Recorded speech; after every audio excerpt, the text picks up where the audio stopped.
doesn't come from my research alone, but it comes from 30 or 40 years of studies of older parent-adult-child relationship. And the easiest way to sum that up is that even though adult children love their parents, parents care more about the relationship. Structurally, parents care more than your adult children do. And this actually has a name in sociology called the intergenerational stake. It's that parents have invested both emotionally and economically in their children, and they want, because of that, an emotional return on that investment. Adult children have a totally different life task. They have to create independence. They have to move beyond their family. It is simply easier for an adult child to take a break from the relationship.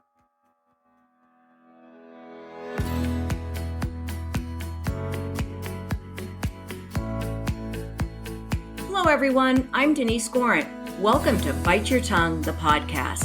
Thanks for joining us as we speak with experts, authors, parents, and even young adults to explore the transition from parenting our young children to building healthy relationships with our now adults. Hopefully we'll grow together, learn about ourselves, our young adults, and of course, when to bite our tongues. We are so happy you're with us, so let's get started. Hello, everyone, and thanks so much for joining us on this new episode of Bite Your Tongue, the podcast. We're going to get right into today's episode because it's a good one. But I can't not remind you to support the podcast. Remember, it's all on our website, biteyourtonguepodcast.com. We will be eternally grateful. We have a great topic and a great guest today. But I also want to introduce you to my guest hosts. Ellen is in Prague, and we weren't able to coordinate the time. So I invited a listener. That's right, a listener, to join me as the guest host today. Her name is Stacy Lovato.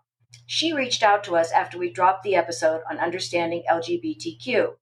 She wrote such a heartwarming email, and the two of us connected. Then I learned that Stacy produces her own podcast called Mindful Mama Conversations.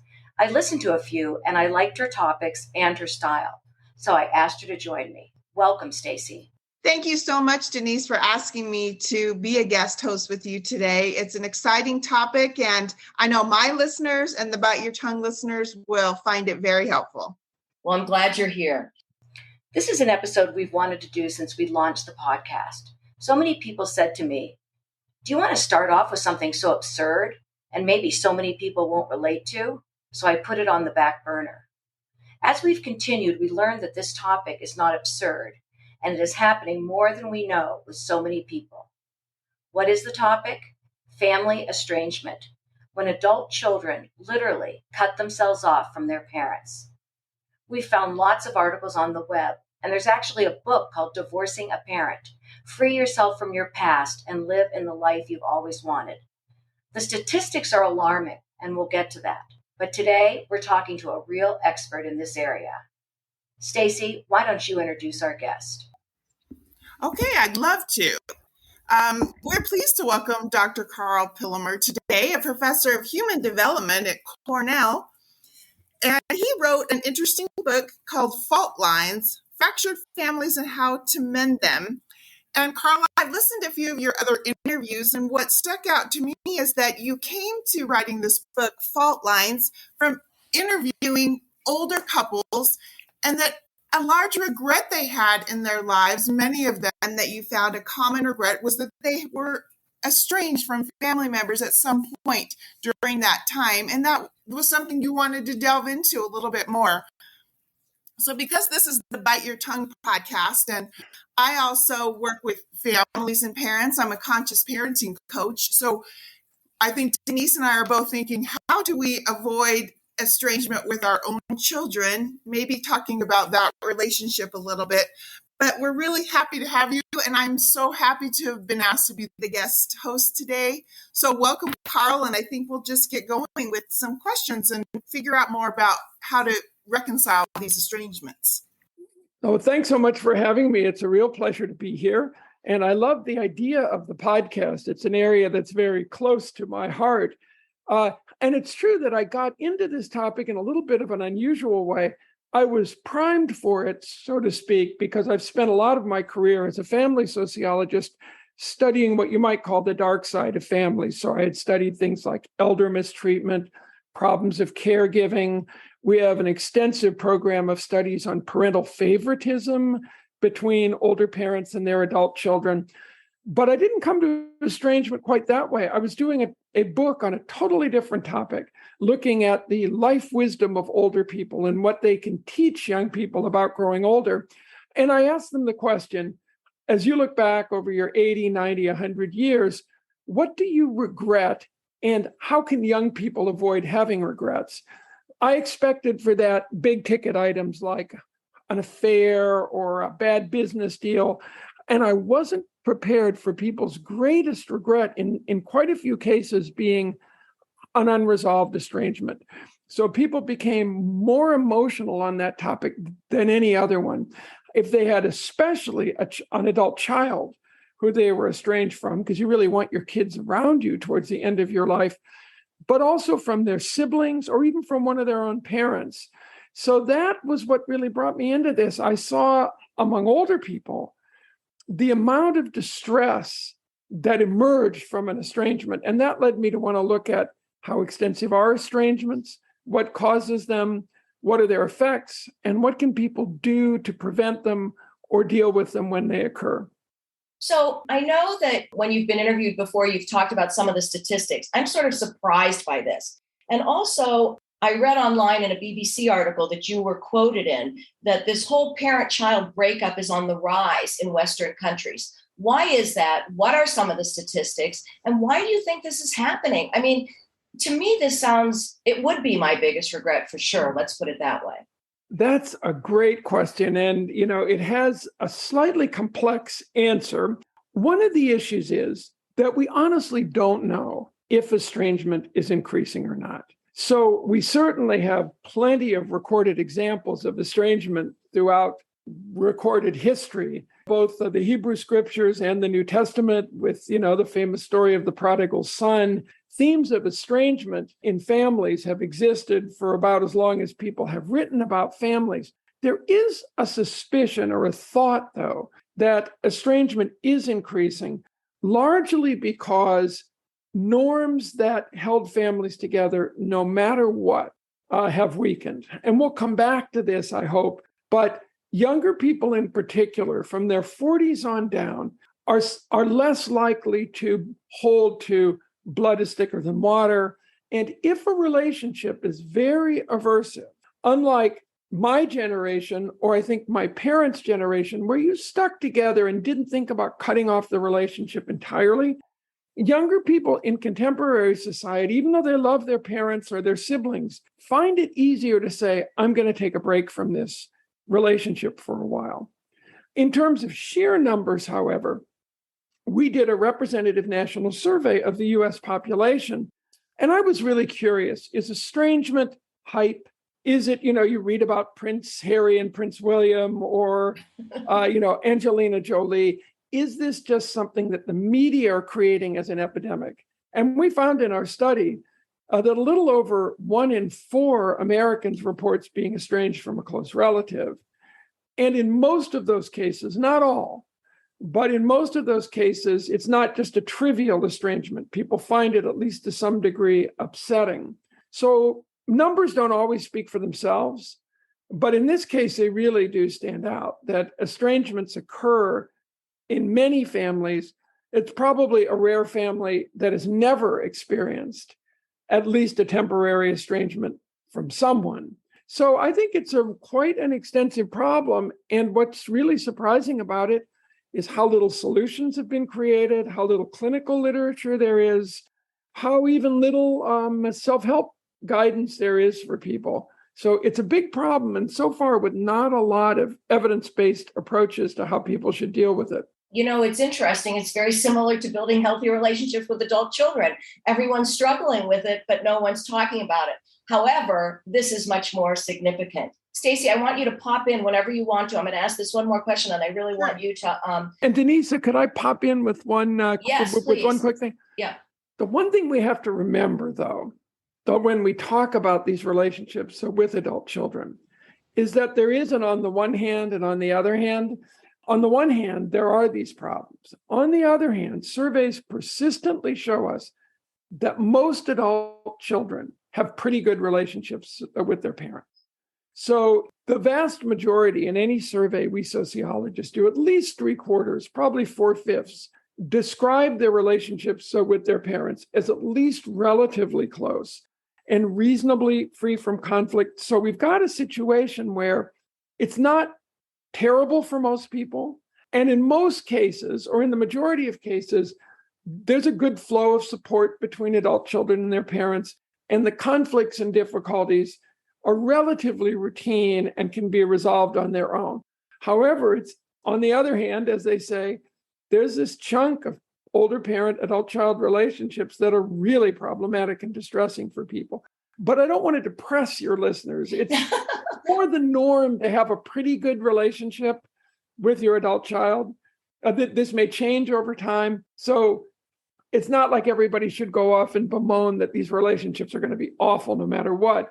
I just want people to keep that balance in mind. I'm going to talk about these relationships where things go really wrong. It's not the norm. No, and I agree with that. And I think our listeners understand and agree with that. And that's why our podcast is building healthy relationships. I think us as parents want stronger relationships with our adult children than our parents did.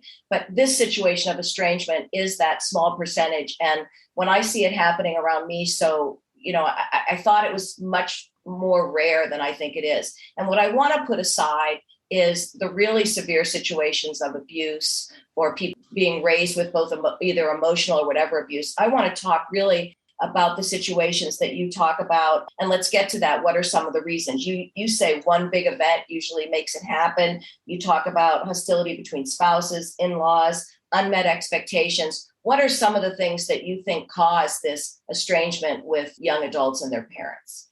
If a researcher could say exactly what causes a problem as complex as estrangement, we'd probably win whatever the equivalent of a Nobel Prize is for sociologists. But the one thing we did was to talk about pathways. So what are common ways that people come to the same endpoint? Some points are in common among most estrangements, and those include a breakdown in communication over time.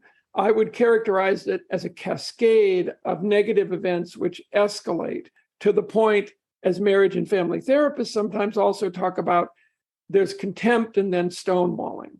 So it's that stonewalling that affects parents so greatly. Even though there's been problems when the adult child says, I'm incapable of carrying on this relationship anymore, I don't want to see or hear from you again, it often comes as a real shock. And the other piece of which you mentioned was this, the ubiquity, or not quite ubiquity, but the very great frequency in our studies of a signature event that everybody involved points to, a turning point, a relational transition that everybody would like to walk back from if they could. And let me come back to that in a second. One point I'd like to make that you touched on is critical. There are some situations in which the relationship has been abusive, either emotionally or physically or sexually, where the person from whom an individual is estranged is emotionally, physically, or otherwise damaging or dangerous. My book has been interpreted as encouraging everybody to try to reconcile. And that's not at all what our research shows. There are people for whom reconciliation probably isn't possible.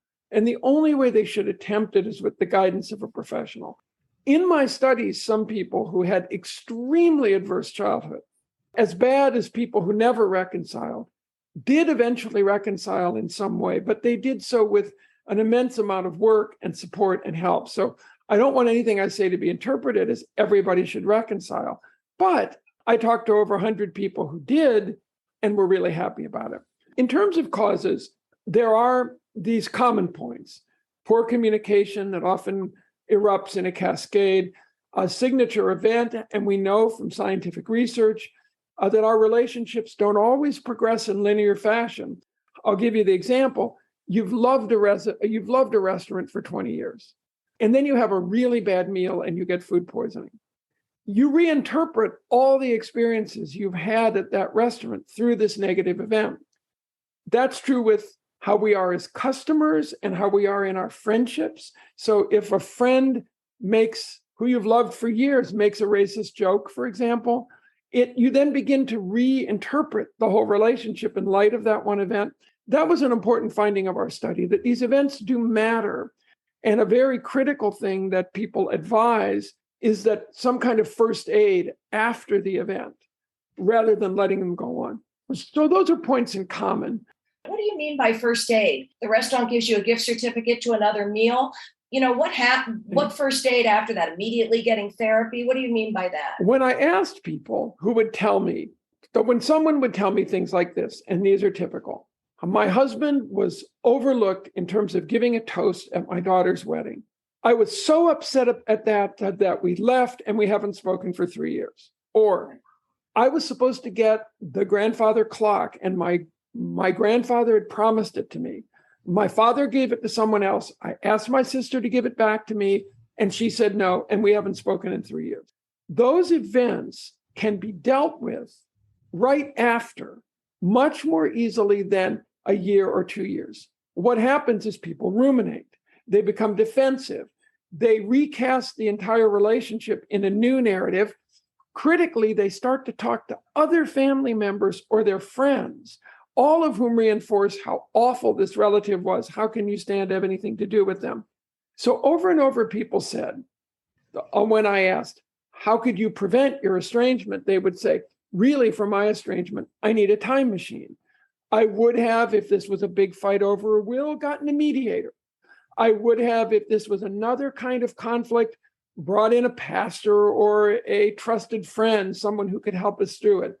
Many people who avoided estrangements found that when that signature event occurs, that moment where you're about to say, that's it, I'm done, it's recontacting and regrouping and talking about it. Most important for that signature event, though, and we could go into this later if you'd like to, is people who succeeded through it or who reconciled after it went back and looked at what that event meant. They looked back and found what were the real antecedents. I'll give you one example in the book. There was a mother whose adult son came home to live with her. He'd had some troubles, but was doing better. And he asked her to drive him into town because his car wasn't working. And she said no. He became infuriated, left, and they didn't speak for several years. She went back through therapy and looked at that event and realized her level of overprotectiveness. She looked at that event and was able to track back that it was a culmination of her worry about him and essentially driving him insane because she was worried he'd go into town and do drugs with his friends. She had created this whole bubble of anxiety. By looking at the event, she was able to progress back through it, make a truly sincere apology, and show her understanding of what had led to it, and that led to a reconciliation. So events can be useful if people intervene in them quickly after them, or use them as a window, as a key into the origins of the estrangement, and act on it after they understand it better. Yeah, it's bringing up the point, obviously, that when these events happen in estrangements, it does give us a chance to maybe do some work that could have been done sooner, but we're given the opportunity at that time. So I just want to reinforce what you're saying is sometimes you just got to address it right then and there. Like, let's either talk about it or then decide we're going to figure out how we're going to talk about it now and get through it. Absolutely. I want to ask something as an outsider who isn't dealing with this. These sound so trivial to me. I can't even tell you. I'm sort of in shock at the situations that you're bringing up that have caused estrangement for years. So I do want to get to the narrative part and each person having their own narrative. Let me say this first, because I think it is really important for this podcast. One of the things that parents of adult children really forget doesn't come from my research alone, but it comes from 30 or 40 years of studies of older parent-adult child relationship. And the easiest way to sum that up is that even though adult children love their parents, parents care more about the relationship. Structurally, parents care more than your adult children do. And this actually has a name in sociology called the intergenerational stake. It's that parents have invested both emotionally and economically in their children, and they want, because of that, an emotional return on that investment.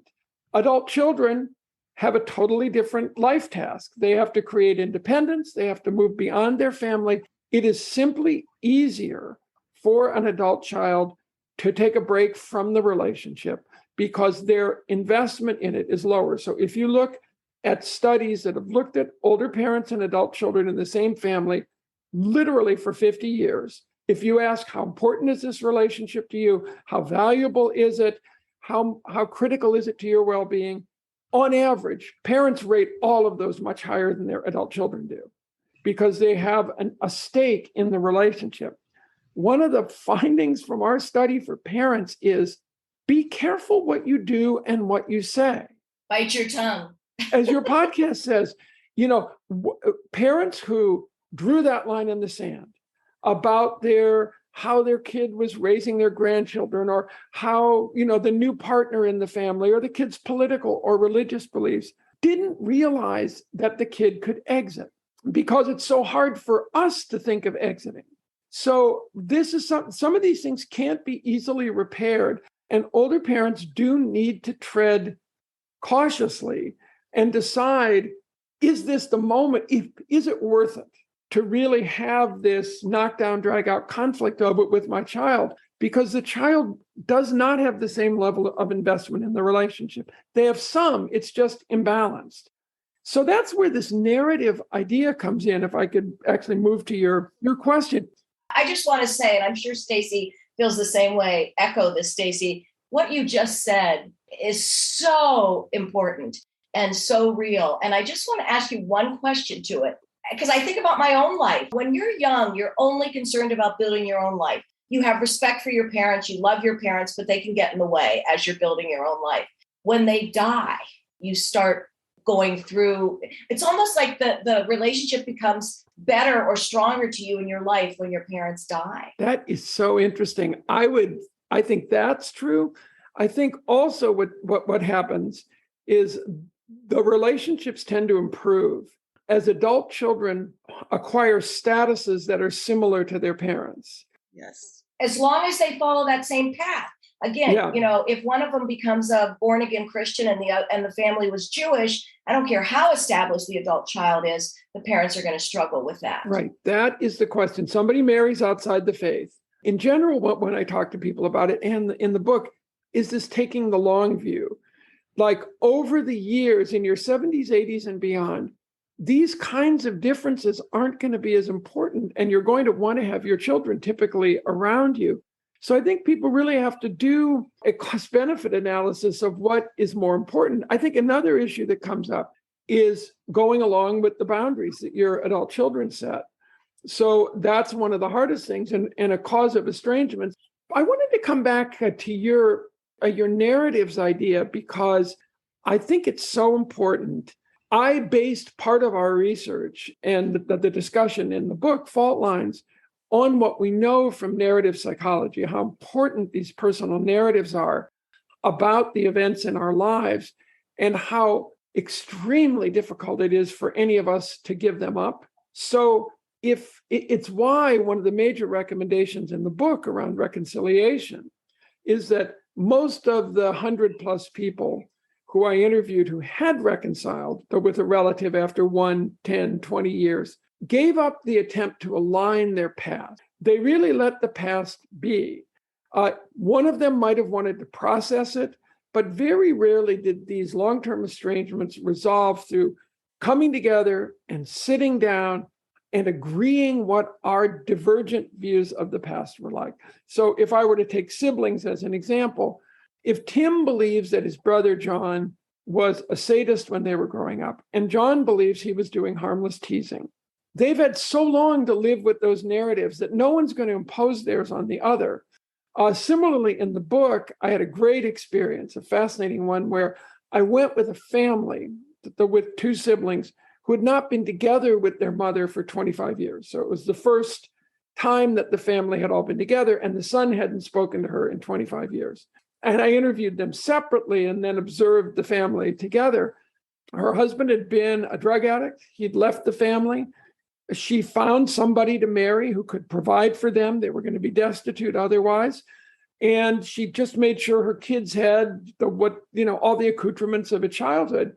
For her son, the stepfather was borderline abusive. The mother abdicated her responsibility, left them in the hands of an emotionally abusive stepfather, and lived sort of a narcissistic life.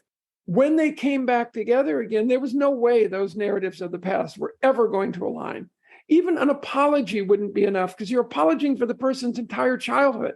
So these narratives, people do have to examine their own narratives of what went on and be prepared, especially after decades, to put them aside and go beyond them. And I'm curious what Stacy might think. I mean, I'm not sure.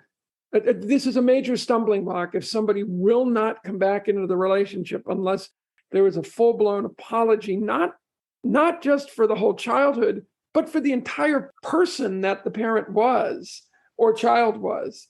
So it's challenging to get beyond the power of these narratives. And people usually wind up saying, I'll give this up for now to have a future relationship.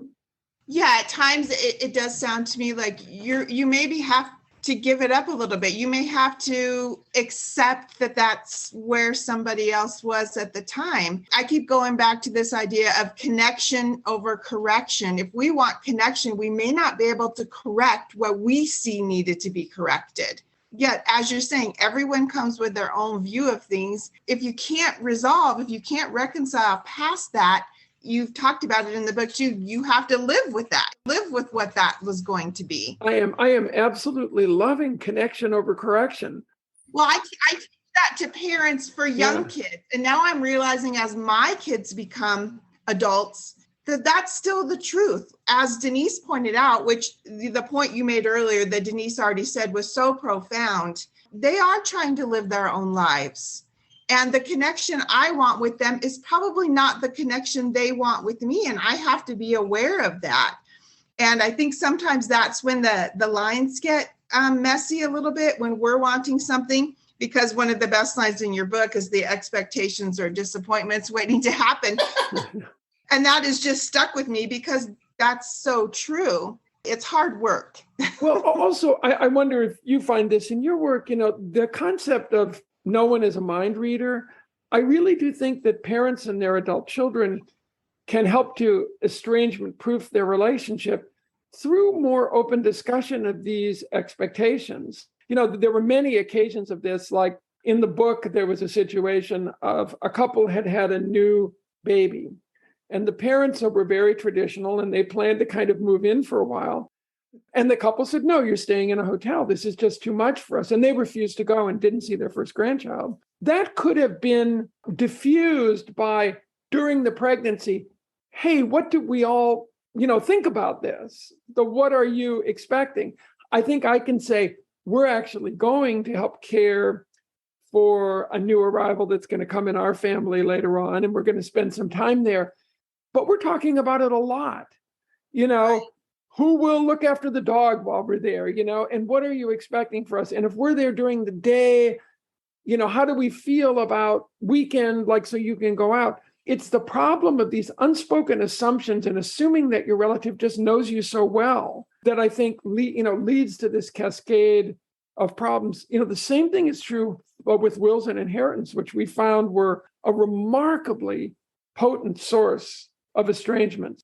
Over and over, we saw situations, and I've been working with some business groups on this, where there's a family business to be inherited, and the patriarch or matriarch or both don't tell any of the kids how it's going to be distributed, or they tell one of them, and the rest of the family's in the dark. The transparency in things like how are things fair, how are people treated equally, is enormous in preventing estrangement, especially the ones that occur around distribution of resources. So I think you're right. People just have to open up lines of communications about things that everybody believes they can take for granted.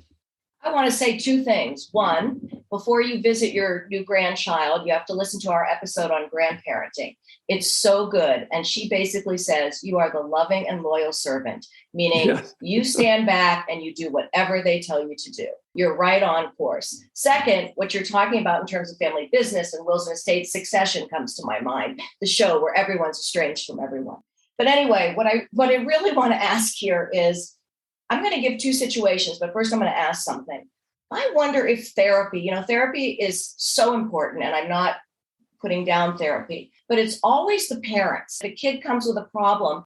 How much do you think it is the therapist saying, you know what, you're going to be better off if you take a break from your parents? It looks like your parents are causing you a lot of emotional issues right now. Why don't you cut them off for a while? How much is that playing into it now, where it's sort of almost, I don't want to use the word narcissistic, but I'm using it, where, it's like, I'm right, therapist is only hearing my view. What role might that play in it? We don't have research on that. I will say my own impression from having talked to a lot of people and family therapists about it is there is something of a tendency in that direction for people who go to their individual therapist who are experiencing a lot of upset about the relationship. I think that there is a tendency for some therapists to really side with the adult child and to encourage this break. One of the kinds of therapy that I think is most effective around estrangements is something called Bowen, Bowen theory, or Bowen family therapy. The originator of that, the Murray Bowen, is one of the few prominent people in family therapy who focused on what they called emotional cutoff and real cutoff and physical cutoff and really helped people through it. Their perspective is that, again, in a dangerous, abusive, other situation, that's something else. But in a situation where an estrangement has been caused just by interpersonal difficulties, their view is that staying in some kind of contact is typically better.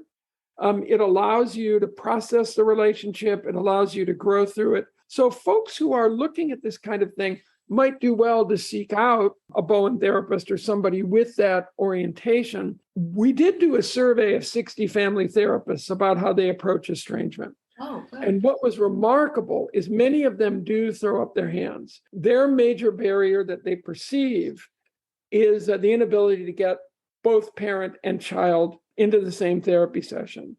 And why is that? Why? This is sort of a big question of why, it's typically difficult to get the adult child into the room with the parent after this has gone on for a long time.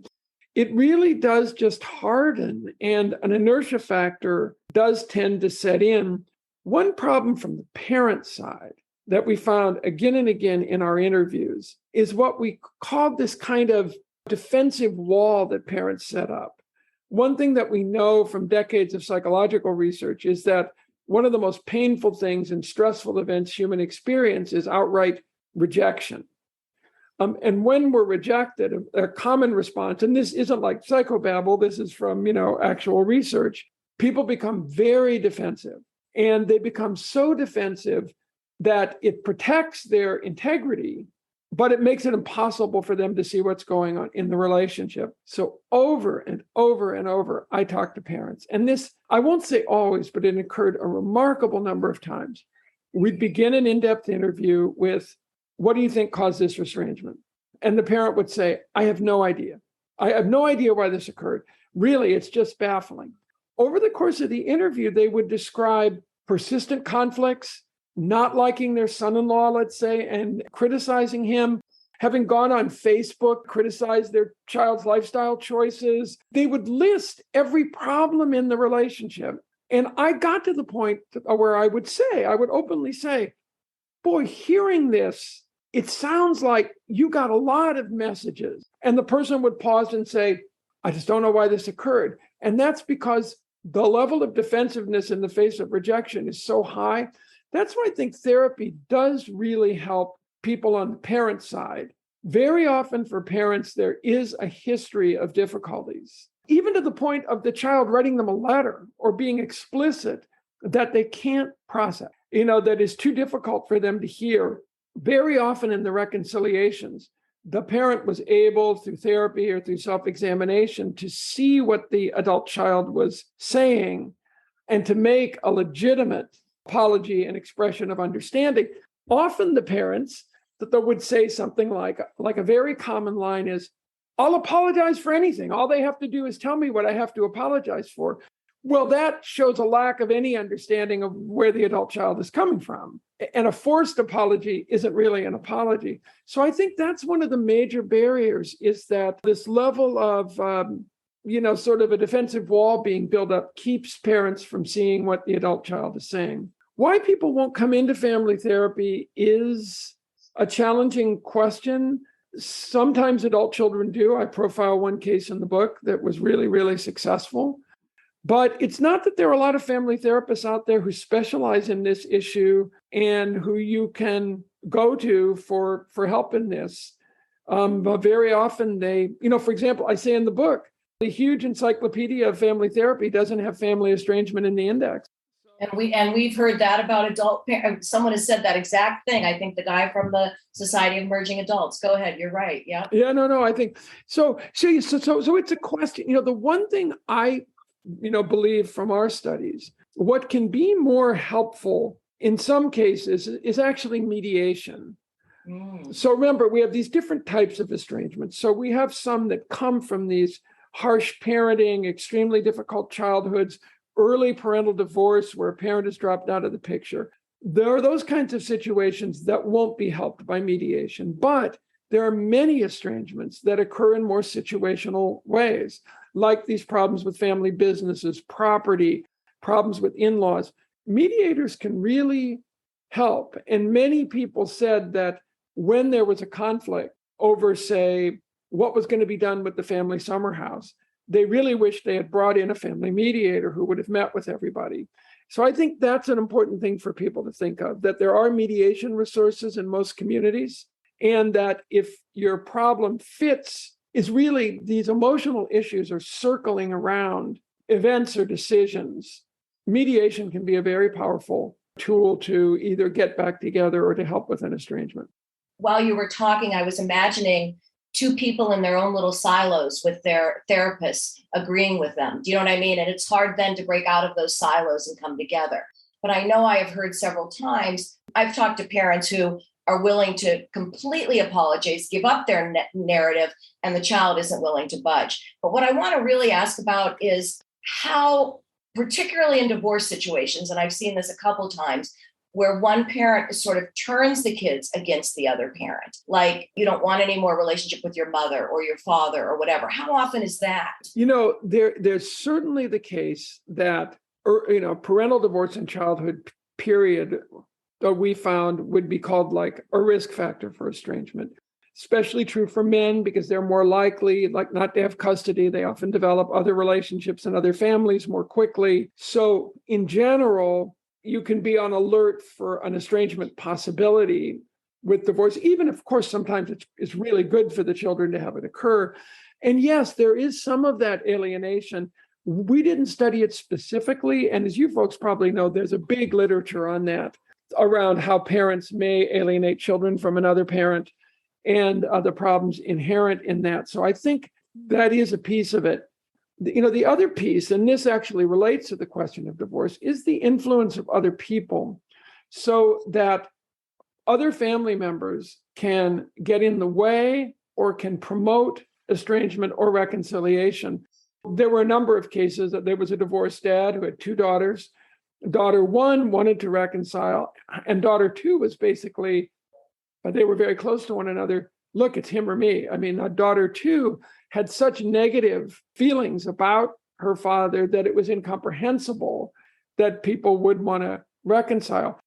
What's a parent to do in that situation? It's so challenging. We've got to get to somewhere here. What can a parent do when this is happening? The one sister's telling the other sister, you don't want a relationship with your father. What can a parent do? They're just sitting there sadly trying to figure out how to make this work. We need science to help us on some of these questions.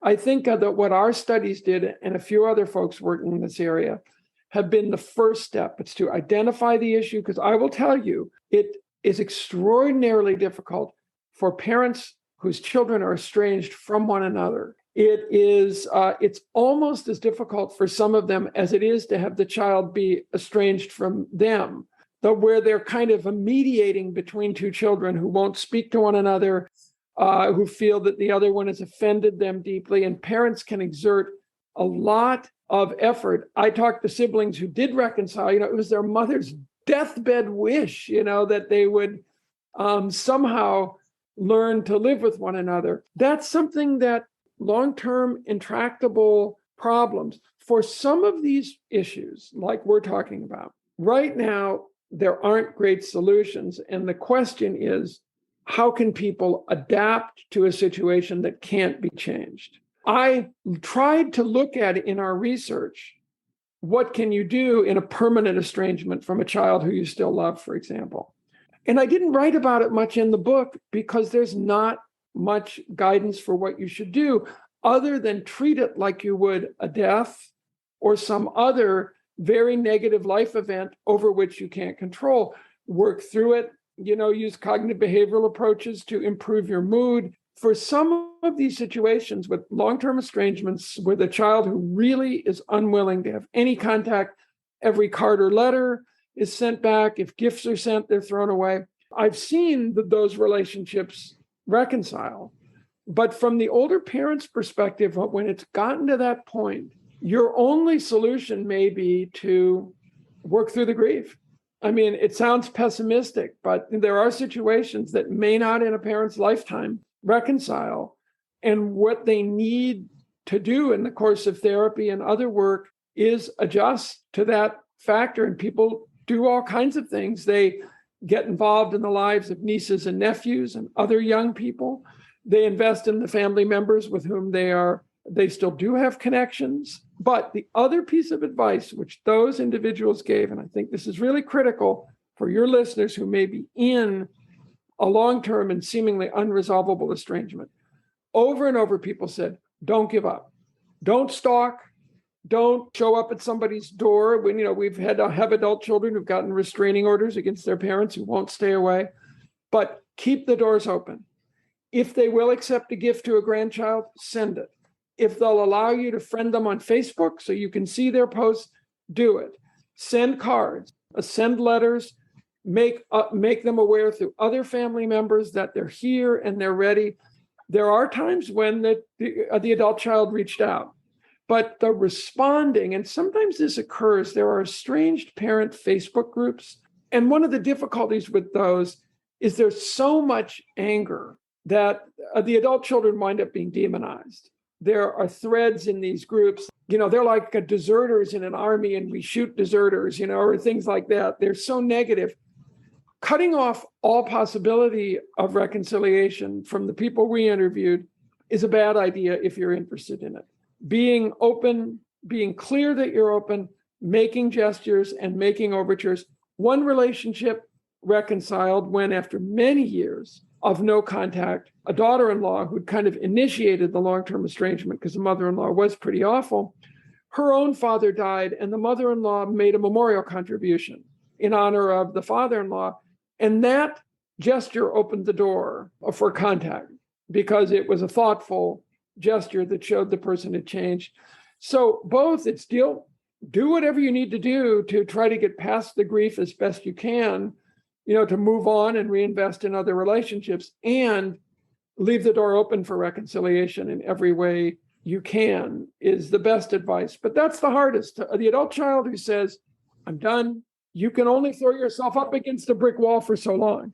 I'm going to add something, and this goes to what Stacy said, connection over correction. As this parent keeps trying, if they're on Facebook or whatever, be quiet, bite your tongue, just go along with it. The worst thing that could happen is they're making comments, it seems to me, or because any comment will be construed differently, I think. That's just my opinion. I would love to tell an anecdote. I mean, one of the signature events was this mother really disapproved of her daughter's lifestyle and spending habits. She put a message that I think was meant just for some other relative. And it was, this very negative message that appeared on Facebook.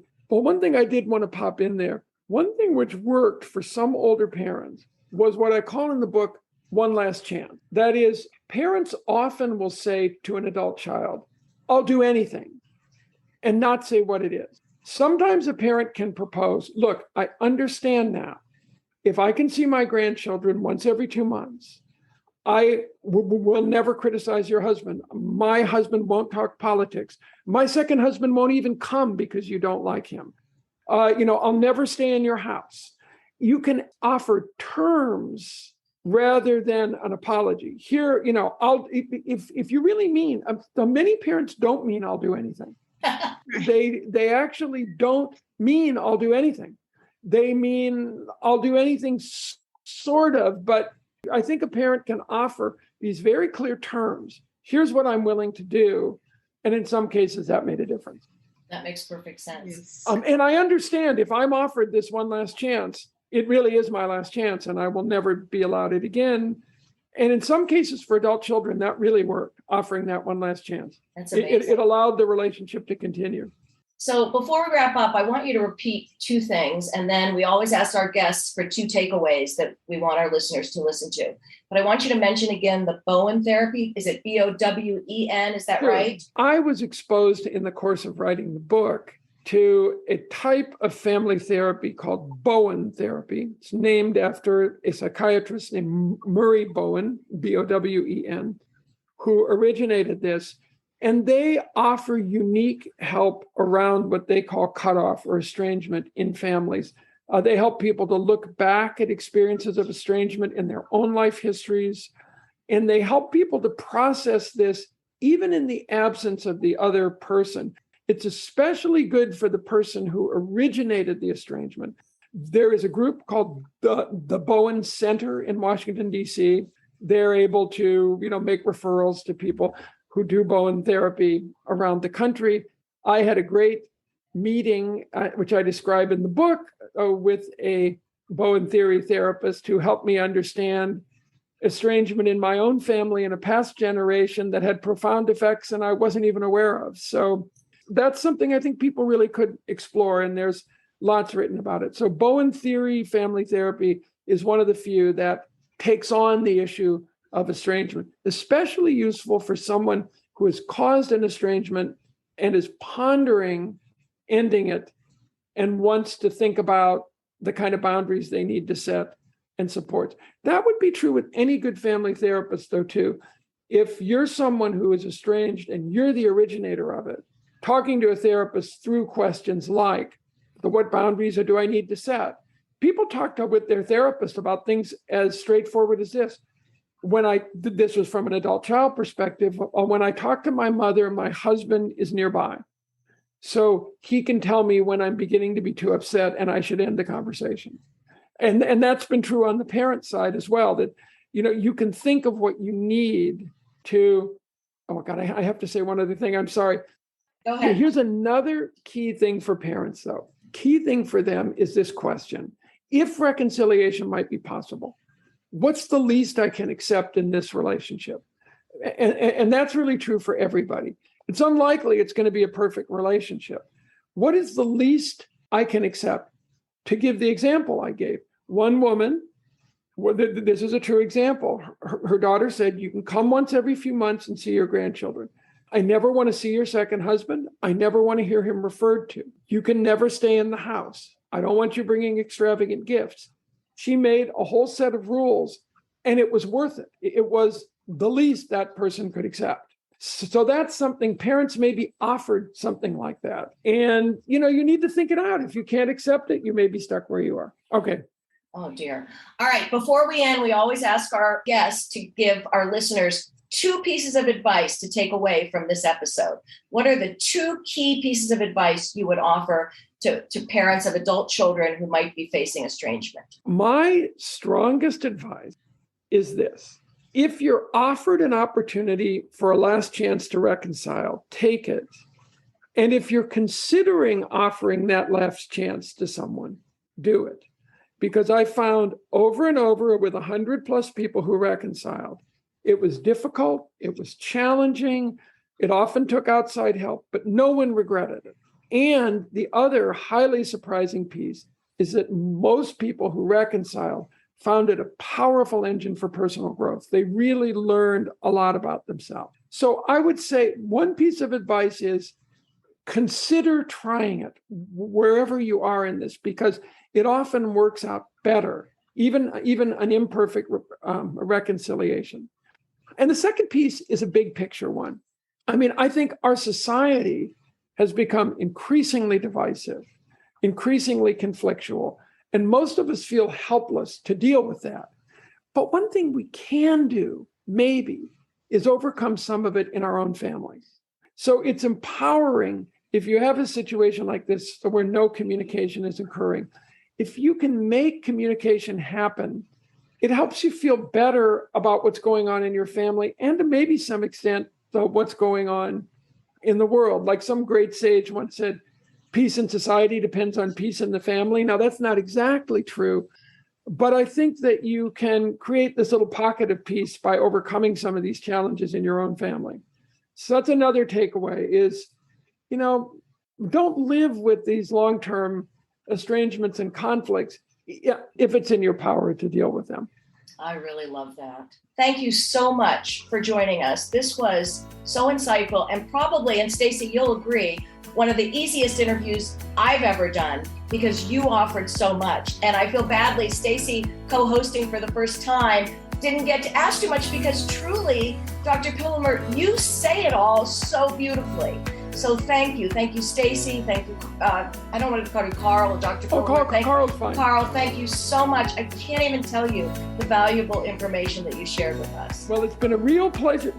Yeah, very valuable for the Bite Your Tongue listeners. This goes right along with the themes that Denise has brought to us all along. What drew me in from the beginning, the first time I ever heard Bite Your Tongue, and really happy to be here. And I will spread the word, Dr. Pillemer, of your advice. We are so grateful. Well, it's a pleasure being with you, and maybe we'll do it again sometime. Thank you so much. Really appreciate it. Thanks a lot. Well, that was quite an interview, and what a wonderful guest, so filled with knowledge. I really wish we had more time. He had so many interesting things to say, and so much for us to understand. Actually, even if we don't suffer from estrangement from our adult children, there's a lot of good research here. Something we didn't mention at the beginning is that in addition to being a professor of human development at Cornell University, he's also on the faculty of Cornell's medical school. And in addition to his book Fault Lines, he's the author of several other remarkable books about love, relationships, and aging. And I'll link those in our episode notes. I'm also particularly interested in what he talked about in terms of favoritism with your adult children and that sort of thing. We'll have to follow up. Again, thank you all so much for listening. Remember, please follow us on social media and send us ideas for episodes. Send us those ideas to biteyourtonguepodcast@gmail.com. Thank you again to Connie Gorant Fisher, who's our audio engineer. You have absolutely no idea how hard she works to make this sound decent. So thank you so much, Connie.